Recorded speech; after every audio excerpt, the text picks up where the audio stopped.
The Japanese forces were completely surrounded. The brutal Battle of Tassafaronga in November of 1942 had left them in an increasingly precarious position, and the men at Guadalcanal knew that continuing to defend the island was futile.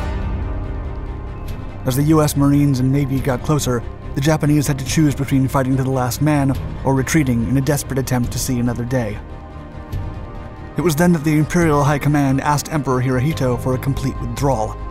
The plea was heard, and soon the Japanese launched Operation K, a massive and ambitious plan to save as many soldiers as possible while being entirely overpowered by air and sea. More than 10,000 men were the target, and the only way to do it was right under the noses of American forces ruthlessly attacking them.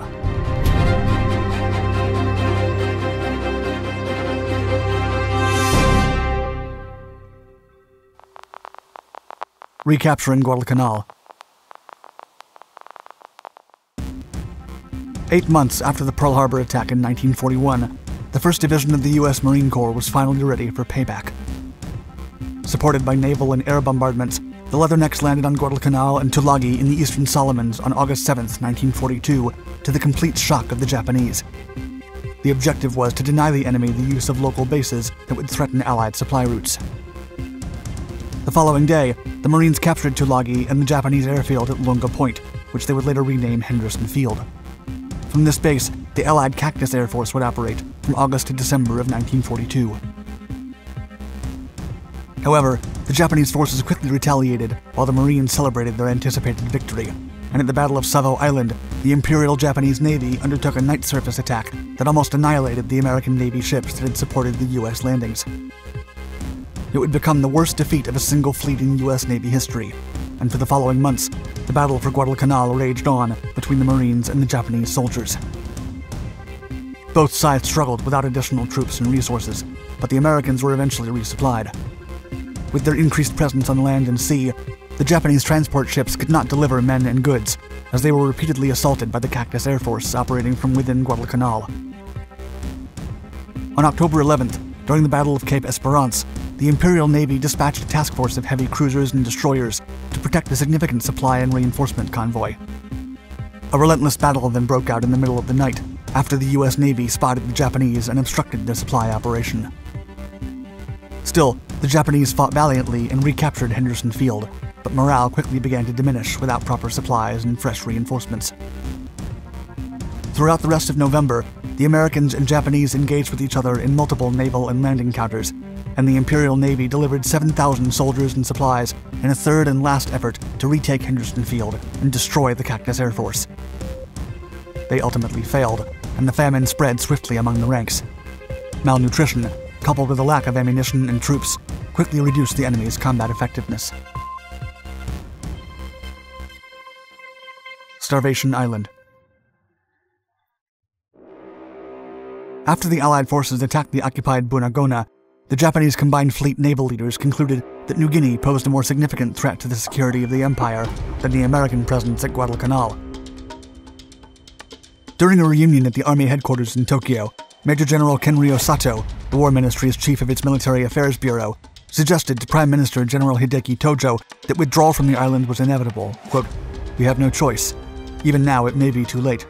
If we go on like this, we have no chance of winning the war." Emperor Hirohito was still committed to sending 95,000 tons of supplies to the starving troops at Guadalcanal, but after 4 months of gruesome combat under the burning sun and the tropical diseases, the realities of the costly campaign to push back the U.S. forces began to sink in. On December 23rd, Lieutenant General Harukichi Hyakutake, the commander of the 17th Japanese Army on Guadalcanal, wrote, quote, "No food available, and we can no longer send out scouts. We can do nothing to withstand the enemy's offensive. 17th Army now requests permission to break into the enemy's positions and die an honorable death, rather than die of hunger in our own dugouts." The Imperial Navy blamed the Army for such a desperate situation, arguing that the Army did not effectively use the men and equipment given. Meanwhile, the Army blamed the Navy for not supplying enough food and ammunition for the soldiers. After 4 days of meaningless discussion, it was agreed that Guadalcanal could not be recaptured.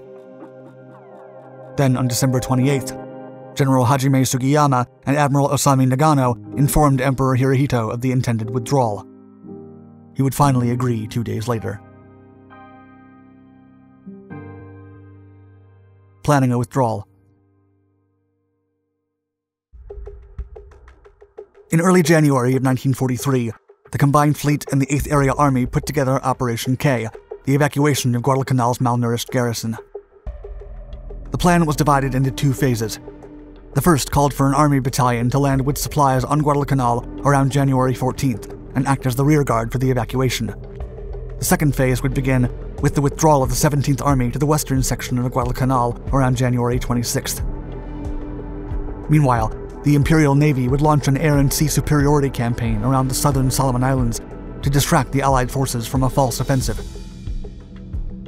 In addition, Port Darwin, Australia, the Marshall Islands, and other locations would be assaulted to further increase the confusion. These deceptive operations would be accompanied by false radio traffic to fool the Americans into thinking that another offensive was imminent. These maneuvers would allow the 17th Army survivors to be picked up in 3 lifts by destroyers, and submarines would pick up the soldiers left behind. If everything went accordingly, Operation K would end by February 10th. Operation K. The Japanese transports continued their supply runs during the first days of January. Then, on the 14th, 9 destroyers delivered the Yano Battalion, the contingent of 750 men under the command of Major Keiji Yano that would serve as the rear guard. Accompanying Yano was Lieutenant Colonel Kumayo Imoto, who was tasked with delivering withdrawal orders to General Hyakutake. During the first minutes of their walk through the silent jungle in the middle of the night, the men from Yano's contingent were met with a harsh dose of reality. Bodies of deceased Japanese soldiers were everywhere. Imoto would later write, quote, "The trail that led to 17th Army headquarters was a trail of corpses." When the details of Operation K were given to General Hyakutake, he felt both relief and shame. He wanted to go down in combat, but also wished to live to see his men survive. Quote, "It is a very difficult task for the army to withdraw under existing circumstances. However, the orders of the area army, based upon orders of the Emperor, must be carried out at any cost. I cannot guarantee it can be completely carried out." Sacrifices had to be made, and all the troops left behind were encouraged to take their own lives to honor the Empire instead of surrendering. The 38th Division was the first to disengage and withdraw towards Camp Esperance. Still, many men were left behind while giving ground to the American forces they were fighting. The withdrawal of the 38th was covered by Yano's contingent, while the 2nd Division desperately evacuated Kokumbona before the American 25th Infantry Division of the U.S. Army encircled them. Soon, Japanese units were left behind and fought to the last man to protect their comrades. By January 23rd, the U.S. had captured Kokumbona, and 3 days later, the Army and Marine units attempted to halt the advance of the retreating Japanese.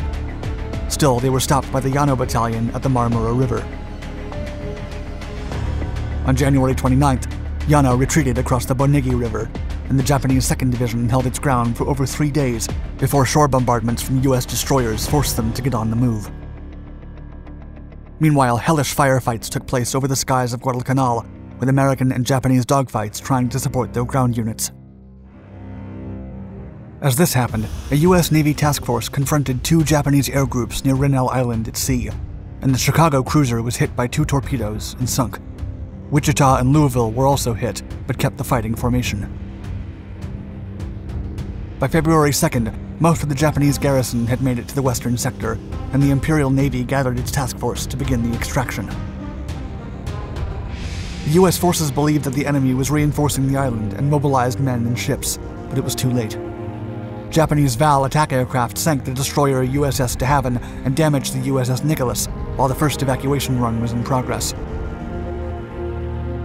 After boarding about 4,900 men from the 38th Division, the enemy transport destroyers departed and left the battle zone. The second evacuation run took place on February 4th. With more American units making their way to the west, the retreat was more difficult, but Yano's battalion resisted at the Segilao River.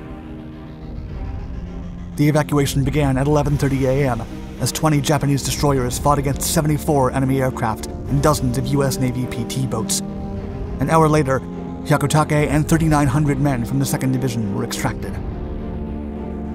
The American forces kept advancing every night until the less than 2,000 Japanese soldiers that remained were almost entirely surrounded, and the last evacuation group arrived at 12:03 a.m. on February 8th to take those remaining soldiers, including Yano's men. By 1:32 a.m., Operation K had finished with considerable success. About 600 Japanese soldiers lost their lives, and about 3,000 were injured, but more than 10,000 had been extracted.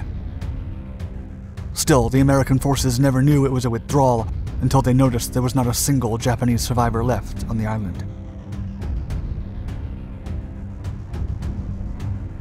Thank you for watching my video.